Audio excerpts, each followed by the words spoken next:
in a small way as well. What can we do? So let me know your interests, a vast range of areas. We work around issue notes which we prepared. We prepared about 40 to 50 issue notes. We look for good intellectual content. There's nobody who's a better intellectual person than a great lawyer. And we like issues which can be framed very precisely. We'd be very happy to work with good lawyers to assist So I us, think support that's us. an open invitation And for this group and especially young lawyers. young students as well. So you all have all been recruited to the cause. Yeah. Forget your law for 1 year, come and work with G20 So secretary. you can't make recruitment decisions. Problem is lawyers are too busy making money. Not as much as you think. Yeah. So let me now move to the second. So that was the first theme. I think it sort of captured a lot of what I wanted to ask you for. Now let me move to the rule of law topic. And I know this has been something very dear to your heart. I know you spent a lot of time on enforcement of contracts, and then we did a couple of projects on ODR as well.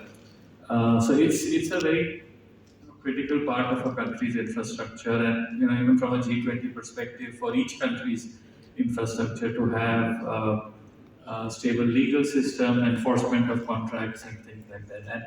And a multilateral body like G20 can really play a big role in terms of promoting the rule of law, both the structural reform, whether it's faster dispute resolution, innovation as well. What are your thoughts in terms of this item of your agenda? I know you've got many things to worry about in G20, but I don't want you to lose sight of the rule of law topic. No, so the most important thing, as I said, is about accelerating the pace of growth. And accelerating the pace of growth in the global economy means that we, as a world, we have to make our global supply chains more resilient. We need to demonopolize our global supply chains because many of them have got, especially the American companies, their dependency on one country is over about 90% of the top companies. And that would mean that would not happen unless other countries become very productively efficient. And that would mean that there is a need for them to become very easy. They need to become. That is happening. That is ease of doing business. There has to be a rule of China law. plus one, China plus two thing is kind of already on. Yeah, but for that to China plus one will happen. China plus two may happen. But a lot of investment which is already in China will never move out unless and until other destinations with size and scale do not become very productively efficient.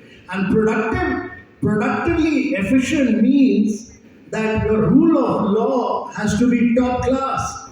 It can't be that you don't have exit provisions, you don't have your IBC working efficiently, you don't have NCLAT not being staffed, you don't have men of integrity and efficiency. All this is very critical. And you don't have ease of doing business. You need very ruthless implementation on all these issues. And you will attract vast amount of investments if all this is put into framework. And therefore, efficiency, speed, digitization, ease of doing business, your ability to exit when you are going past, or your ability to ensure that your insolvency code is working and the appeal mechanism there is working efficiently at all, and online dispute resolutions in the case of e-commerce are very, very critical to my mind. And they are key issues on which, while the law has been promulgated, the provisions of it in terms of the period, time span within which you are working, all this is very critical to my mind.